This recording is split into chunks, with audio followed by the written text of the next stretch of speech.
春雨物語。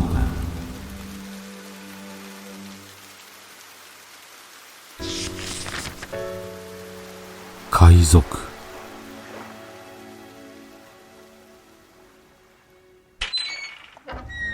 木の阿孫貫之は土佐守の5年の任期を終えて昭和の12月に都に上がった。土佐の国の親しい人々は皆名残を惜しんで悲しがった。民は今までこのような立派な国士はいなかったと言って親と別れて泣く子供のようにしたい嘆き悲しんだ。出港の時も見送る人々があちこちから追ってきて酒や魚を送り歌を読み交わそうとする人もいた。船は順風ではなく思いのほか日数がかかったので海賊が恨みを持って追ってくるぞと言って生きた心地もしなかったが、ただ無事に都までお守りくださいと毎晩海の神にお祈りした。船中の人々も海の底に向かって拝んでいた。泉の国まで行けば安心だと船長が言うので、土佐に来た時に見た美しい景色も眺める余裕がなく、その国々の名前も思い出せずに、ただひたすら泉へと唱えるばかりであった。貫之夫婦は土佐の国で亡くした愛娘のことばかりを口にして、都に心は馳せるけれども、後に残した風景も忘れることができないのは悲しいことである。泉の国に着いたぞと船長の声がし、船中の人々は生き返ったように出てきて、皆胸をなで下ろして嬉しいこと限りない。そこに釣り船と思われる小舟が木の葉のように周りから集まってきて漕ぎ寄せると、小舟にかぶせてあったむしろをめくって男が飛び出し、先の土佐守殿にお目にかかりたいことがあって追ってきたと声を荒げた。何事かというと、土佐の国から追ってきたが波風が荒く追いつけず、今日こそはご対面いただきたいという。やはり海賊が追ってきたぞと船の中は騒然となった。貫之は船の屋根の上に登って、何事だ、この男が私に物申したいというのかと言うと、つまらないことだ。しかし波の上を隔てては声が届かない。許されよと言って、まるで翼が生えているかのように貫之の乗った船に飛び移ってきた。見ればひどくむさ苦しい男が腰に刃の広い剣を帯びて恐ろしげな目でこちらを見ている。貫之は機嫌よく、はるばる海を渡ってここまで来たのは何用かと尋ねると、腰に帯びていた剣を自分の小舟に投げ捨てて言うに、海賊だからといって恨みを買うようなことは身に覚えがなかろう。安心して答えられよ。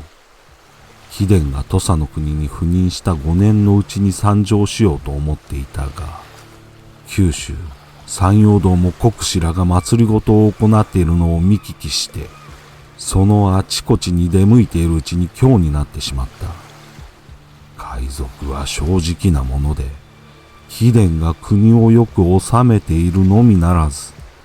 浅ましく貧しい山国で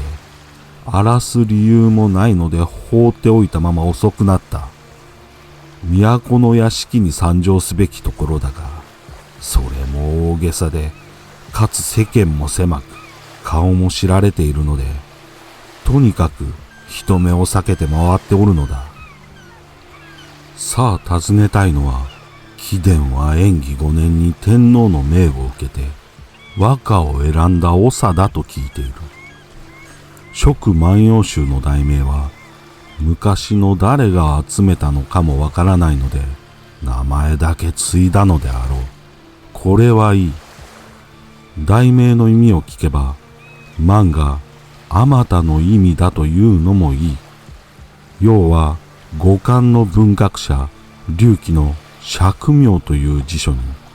歌は枝なりとある。その意味は人に声があるのは草木に枝葉があるようなものだという。これはいかがなものか。人の声は喜怒哀楽によって聞いて喜ぶべきもの、悲しむべきものがある。故に声には長短短急があり、歌っても調べが整わないものもある。草木の枝葉が風で音を鳴らしても、暴風であれば誰が哀れと聞くだろうか。つまり枝葉とあるだけでは言い表せていない。昔の人はわずかに釈明のみで字の意味を説いた。昔の人が愚かであったわけではない。このように字の意味を誤っていたのが当時の姿であったのだ。中国の同じ時代でも文学者巨神の説問開示で歌は永なりとあるのは中国の歴史書諸教の春典に歌は永遠なりとあるのを原点とし、これを根拠とするのはいい。字を解釈することさえ儒教の経典でも様々であることを思え。貴殿の古今和歌集の仮名序で大和歌は人の心を種としてよろずのことの葉とぞなれりけるというのは中国の古典に習った文のように見えるが明らかに間違っている。言、語、詩、字はそれぞれにことと読むしかない。ことを言葉と言った例はない。釈明を万葉集の題名の意味を解釈する助けにしても、古来の語法にのっとらない罪を和歌にも和文にも許してはならないはずが、大臣参議の方々は己の仕事ではないと言って見て見ぬふりをしたのであろう。また歌に陸儀ありというのは中国においても虚妄の説だ。三義三体というのなら許せよう。それも数の上で定めがあるわけではない。喜怒哀楽の情が多数にも分けられればいくらあっても足りない。数えるのも無駄なことだ。藤原の浜成が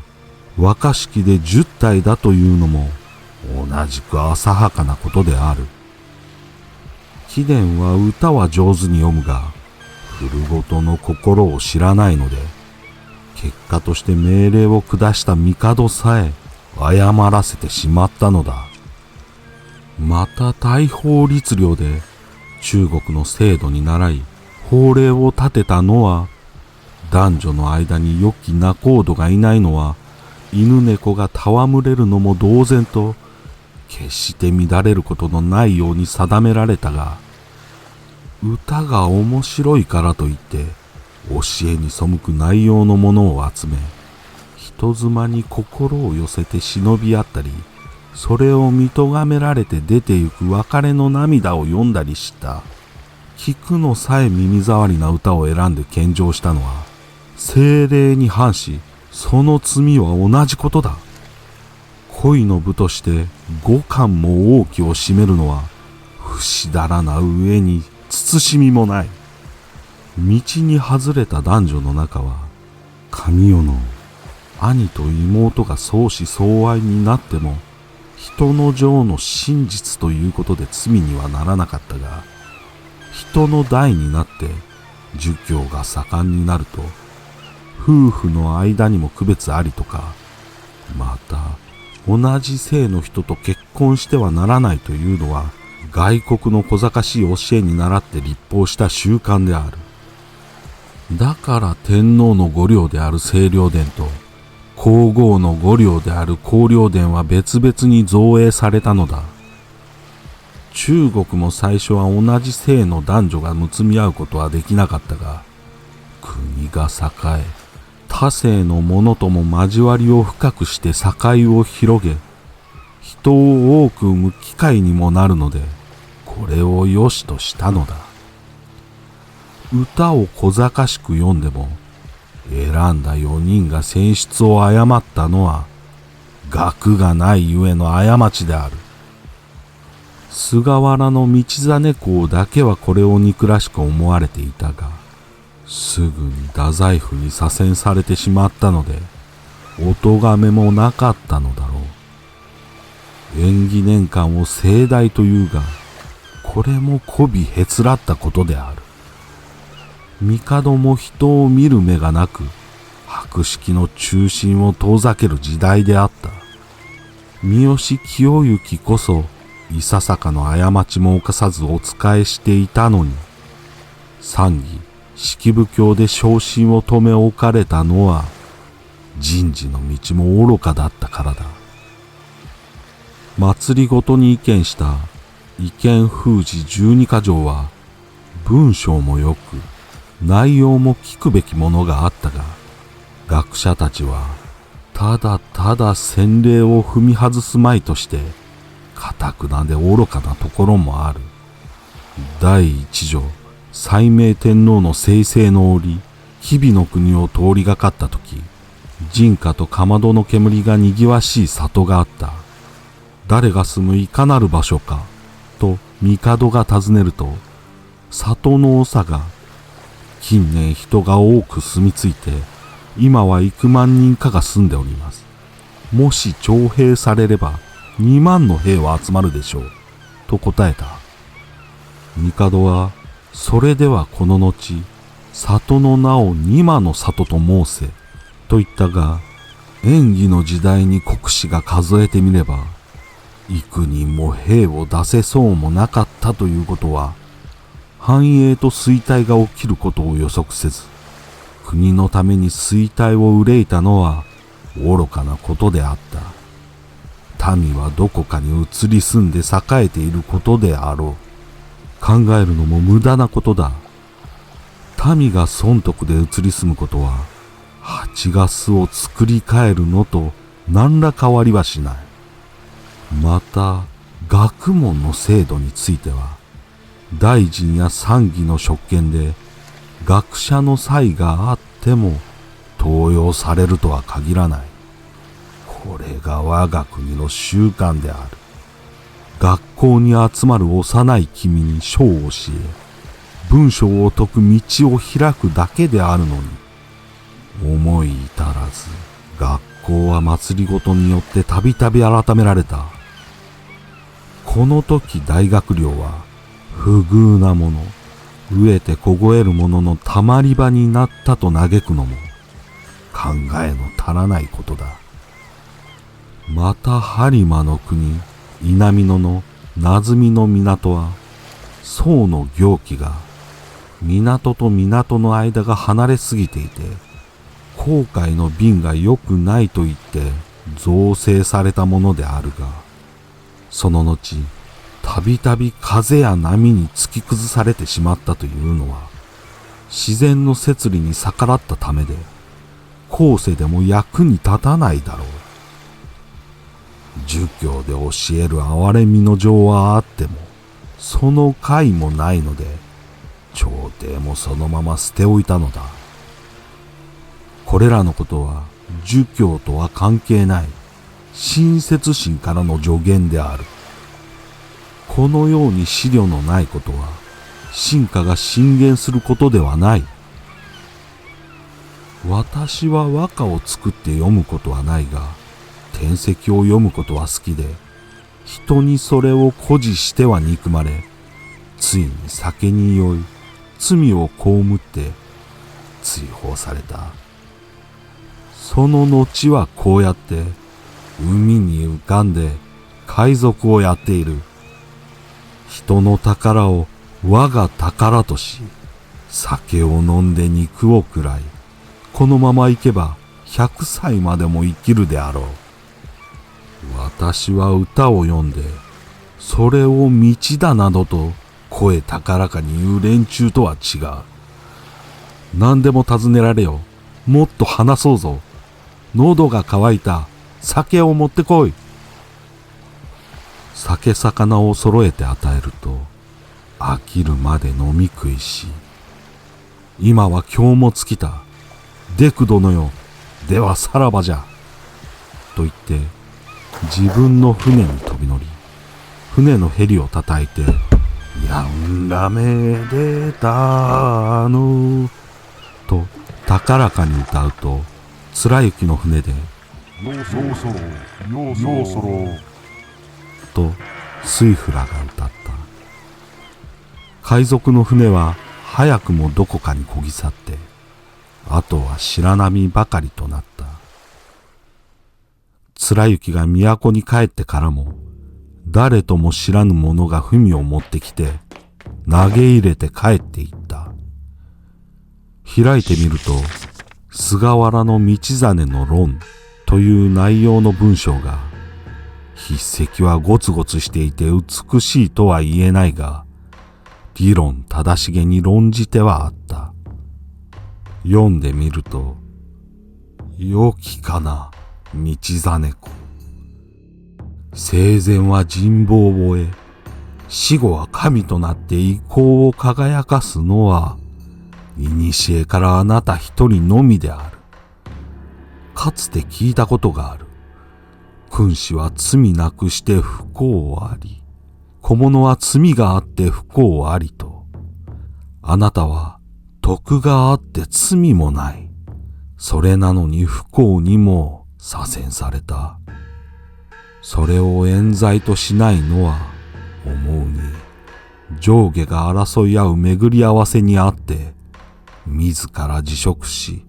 その終わりを良くすることができなかったからだ。また、藤原の菅を罵倒して、つまらない恨みを買い、三好の清行公を推挙せず、人々にそれを独断とされたことだ。そしてその清行公の確変の進言を受け入れなかった。そもそもこれでは自ら不幸を招いたのも同然である。清行公は次のように言った。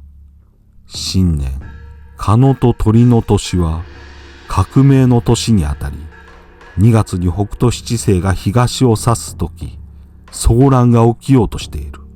強運に遭い、災いが降りかかるのは、まだ誰かはわからないが、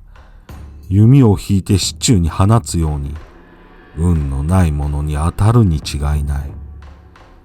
学者の身分を超えて、大臣の位につく者は、吉備の真備の他に栄誉を得た者はいない。伏してお願いする。とどまることを知るならば、栄光の範囲を察することができるであろう。と、ここから道真公のことを考えてみると、吉備公は要衝、道教が立つ時にあたって、その大気によって国を危うくせず、漢の中心勃兵並みの功績を立てた。道真公は、帝の寵愛を頼みにし、左大臣藤原の時平と対立して、ついに退けられることになった。故に、罪はないといえども、不幸から逃れることができなかったのだ。しかし、生前は人望を集め、死後も神となって威光を輝かせている。見るがいい、その徳により、よろずよに光り輝き続けるお姿を。言葉遣いがゴツゴツして、遠慮ない内容であるから、あの海賊の文であることが分かった。添え書きもあった。この前お会いしたときは、言うべきことが多すぎて言い漏らした。貴殿の名は、一をもってこれを貫くというゆえんはわかるが、それなら貫きと読むべきではないのか。死は女字であって意味はない。死の字を雪と読むことは中国の歌集詩300編のあちこちにあるが、それは文章によってそう読むのである。貴殿は歌を読むが、典籍を多く読まないので、欠点が目につく。名前は父親が選んでつけるので仕方ないが、貴殿が知らなければ、歌の名声に傷をつけてしまうだろう。歌はしばらくやめて、窓に灯火を掲げて、典籍を読みなさい。ある博士は、遺憾と名をつけて、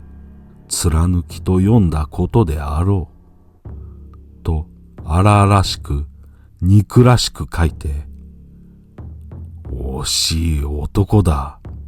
木の神殿へ。と書きつけてあった。